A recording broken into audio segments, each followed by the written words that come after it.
കഥകളതിസാഗരത്തിലേക്ക് സ്വാഗതം. വരൂ, എല്ലാവർക്കും നമസ്കാരം. ഇന്നത്തെ കഥ അണ്ണാന് കിട്ടിയ വര. അണ്ണാൻ എന്ന് പറയുന്ന ഒരു മൃഗം നമ്മുടെ സാധാരണ നാട്ടിൻപുറത്തൊക്കെ എപ്പോഴും കാണാറുണ്ട്. അതിൻ്റെ പുറത്ത് അതിമനോഹരമായ 3 വരകളും നമ്മൾ കാണുന്നുണ്ട്. രാമായണത്തിലെ ഒരു കഥയുണ്ട്, അണ്ണാന് ഈ വര കിട്ടിയ ഒരു രസകരമായ കഥയുണ്ട്. ആ കഥ ഞാൻ ഇനിയൊരിക്കൽ പറയാം കേട്ടോ. ഇപ്പോൾ മറ്റൊരു നാടോടി കഥ, അണ്ണാൻ്റെ പുറത്ത് 3 വരകൾ ഉണ്ടായതിനെ പറ്റിയുള്ള ഒരു നാടോടി കഥയാണ് ഞാനിപ്പോൾ പറയാൻ പോകുന്നത്. ഒരു കാട്ടിൽ അണ്ണാനുണ്ടായിരുന്നു. നല്ല മിടുക്കനായ ഒരു അണ്ണാനാണത്. മിടുക്കൻ, ബുദ്ധിശാലിയാണ് അണ്ണാൻ. അവിടെ തന്നെ ഒരു കരടിയുണ്ട്. കരടി മഹാഹങ്കാരി, മഹാശക്തിമാനുമാണ് കേട്ടോ. കരടി എപ്പോഴും മറ്റു മൃഗങ്ങളെയൊക്കെ ഉപദ്രവിക്കും. വലിയ പാറക്കല്ലുകളൊക്കെ ഉരുട്ടിക്കൊണ്ടുപോയി കീഴ്പോട്ടൊക്കെ ഇടും. മരങ്ങളൊക്കെ കടപൊഴുത് തട്ടിമറിച്ചിടും. അങ്ങനെ ഒരുപാട് കൂടുതൽ ശക്തി വേണ്ടതായ ഒരുപാട് കാര്യങ്ങളൊക്കെ കരടി ചെയ്തുകൊണ്ടിരിക്കും. അപ്പൊക്കെ അങ്ങനെ കരടി വിളിച്ചും പറയും. എന്താ വിളിച്ചു പറയണമെന്നാ, എനിക്ക് പറ്റാത്തതായിട്ട് ഒരു കാര്യമില്ല. എന്ത് പണി വേണം ഞാൻ ചെയ്യും, എനിക്കതിനൊക്കെ പറ്റും, അത്രയ്ക്കൊക്കെ ശക്തിയുണ്ട് എനിക്ക്. പിന്നെ ഇപ്പോൾ ചെയ്യണതിനെന്താ? ഇങ്ങനെ അഹങ്കാരം പറയലും കരടിക്കൊരു പ്രധാന സ്വഭാവമാണ് കേട്ടോ. അങ്ങനെ ഇരിക്കുക. അപ്പം ഈ അണ്ണാൻ പറഞ്ഞു,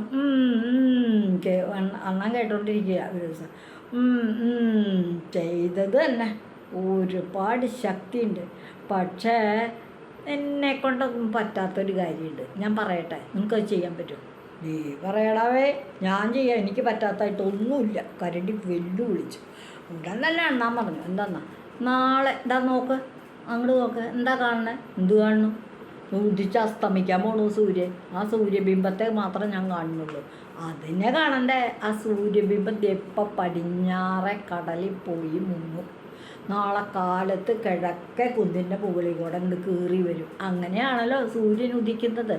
ആ സൂര്യോദയം നീ നിർത്തലാക്കണം. പറ്റുമോ നിനക്ക്? ഓ, ഇതാണ് അത്ര വലിയ കാര്യം. ഇതൊക്കെ ഞാൻ നിർത്തിക്കോളാം. നാളെ സൂര്യൻ ഉദിക്കില്ല. എന്നാൽ മതി എന്ന് പറഞ്ഞു. അഥവാ സൂര്യൻ ഉദിച്ചാൽ ഉദിക്കില്ലടവേ എന്ന് പറഞ്ഞു. ഉടൻ തന്നെ അണ്ണാൻ തൻ്റെ മാളത്തിലേക്ക് പോയി. പോണ വഴിക്കൊരു മൂളിപ്പാട്ടും പാടിക്കൊണ്ട് പോയേ. സൂര്യൻ ഉദിക്കില്ല അത്ര. ഉദിക്കില്ല. നേരം വെളുക്കട്ടെ, അപ്പോൾ കാണാം എന്നും പറഞ്ഞ് പാട്ടൊക്കെ പാടി ഗുഹയിലേക്ക് പോവുകയും ചെയ്തു അണ്ണാൻ. കരടി നേരെ ഈ സൂര്യൻ ചെന്ന് താഴ്ന്ന കടൽ ഒരു കുന്നിൻ്റെ മുകളിൽ ഇരുന്ന് കാണാം. ആ കുന്നിൻ്റെ മുകളിൽ ഇരുന്നിട്ട് പടിഞ്ഞാട്ട് നോക്കുമ്പോഴാണ് കടലിൽ പോകുന്നത്. കിഴക്കോട്ട് നോക്കുമ്പോൾ അതിൻ്റെ കുന്നിൻ്റെ പുറകിൽ കയറി വന്നെ കാണാം. ആ കുന്നിൻ്റെ മുകളിൽ കയറി കരടി. എന്നിട്ട് ഇങ്ങനെ നോക്കിയിരുന്നു. കടലിൽ പോയി താന്നു. ഇരുട്ടായി. ഇനി നാളെ ഉദിക്കില്ല. നാളെ ഉദിക്കില്ല. അണ്ണാനുണ്ടോ തന്നോട് ചോദിക്കാൻ പറ്റും. ഉദിക്കില്ല എന്ന് തന്നെ വിചാരിച്ചത്. പക്ഷേ സംഭവിച്ചത് എന്താ? കുറച്ച് കഴിഞ്ഞപ്പോൾ കിഴക്ക് ഭാഗത്ത് കുന്നിൻ്റെ താഴേന്നായിട്ട് അപ്പുറത്തുനിന്നായിട്ട് സൂര്യൻ ഇങ്ങനെ പൊങ്ങി വരിക. അപ്പോൾ ഉടൻ തന്നെ അണ്ണാൻ കരടിയുടെ ചുറ്റും നൃത്തം വെച്ചുകൊണ്ട് ഓടി വന്നു. ഈ സമയം അണ്ണാൻ മാളത്തിൽ സൂര്യോദയം തടയാൻ അവന് കഴിഞ്ഞില്ല.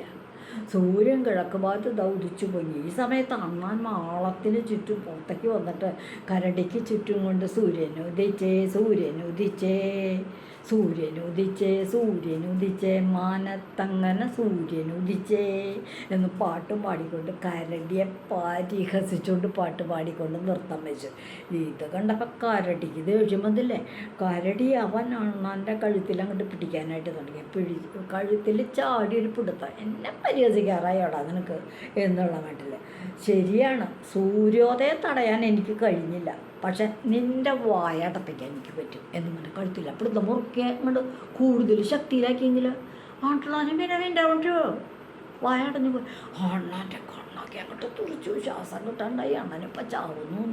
ഉടൻ തന്നെ അണ്ണൻ, അയ്യോ എന്നെ വിടണേ, ഞാൻ ഇനി നിങ്ങളെ ഒന്നും കളിയാക്കില്ല, എന്നെ ഒന്ന് വിടണം കേട്ടോ, അല്ലെങ്കിൽ ഞാൻ ഇപ്പം ചത്തുപോകും, എനിക്ക് ശ്വാസം കിട്ടണില്ല എന്ന് പറഞ്ഞാൽ അണ്ണാനങ്ങ് പെടഞ്ഞ് കരയാൻ തുടങ്ങി. അപ്പോൾ എന്തുണ്ടായി? വേഗം ഈ കരടി കൂടുതൽ ശക്തിയോടെ അണ്ണാനെ പിടിച്ചു. അപ്പം പുറം കഴുത്തിൽ അങ്ങോട്ട് പിടിച്ചേക്ക്. അപ്പം ഇങ്ങനെ അണ്ണാൻ്റെ പുറകിലായിട്ട് കഴുത്തിലാണ് പിടിച്ചേക്കണത് കരടി. അപ്പോൾ അണ്ണാൻ കിടന്നിട്ട് പിടച്ച് ശ്വാസം കിട്ടാണ്ട്, എൻ്റെ ഒന്ന് വിടണേ, എൻ്റെ ജീവൻ രക്ഷിക്കണേ, ഞാൻ ഇനി നിങ്ങളെ കളിയാക്കില്ല, എൻ്റെ കരടി അമ്മാവാ, ഞാൻ ഇനി കളിയാക്കില്ല എന്നൊക്കെ അവിടെയും ബോധിയും പറയുന്നുണ്ട്. അത് കേട്ട് കുറച്ച് നേരം കൂടെ അങ്ങോട്ട് പിടിച്ച്. അപ്പോൾ പിന്നെ കരടിക്കെന്ന് തോന്നി, ഈ അണ്ണാൻ ചിലപ്പോൾ ചത്തുപോയാലോ, ഒരു പുലുവാലാവില്ലേ, എനിക്ക് മഹാഭാവം ഉണ്ടാവില്ലേ. ദേഷ്യം വന്നിട്ട് ഇങ്ങനെ പിടിച്ച കയ്യും കിട്ടും ഒറ്റ വലിയ കൊണ്ട് വലിച്ച്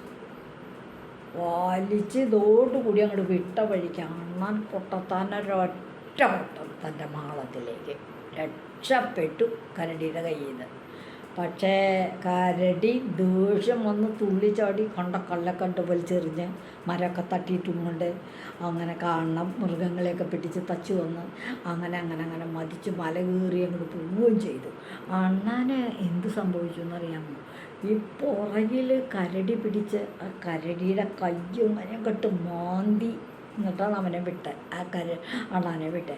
ആ മാന്തൽ കൊണ്ട് 3 നഖത്തിൻ്റെ 3 വിരലിൻ്റെ നഖം ഇങ്ങനെ കെട്ട് തൊലി പൊളിഞ്ഞു പോകും.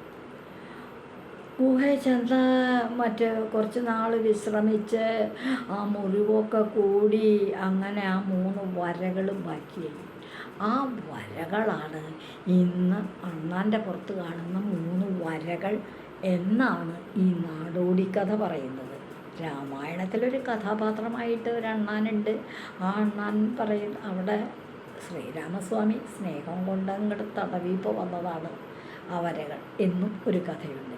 ഇപ്പം നമുക്ക് ഈ നാടോടി കഥയാണ് കേൾക്കേണ്ടത്. ഇതാണ് നമ്മൾ വിശ്വസിക്കേണ്ടത്. അപ്പം എന്താണ് ഇന്നത്തെ കഥ? അണ്ണാന് വര ഉണ്ടായത്, അണ്ണാന് വരയുണ്ടായത്. ഇതുവഴി വന്നാലും ഇത്തിരി നേരം ഇരുന്നാലും കഥകൾ കേട്ടാലും കളിയായി പറയും കഥയാണേ, കാര്യം പറയും കഥയാണേ. നന്ദി.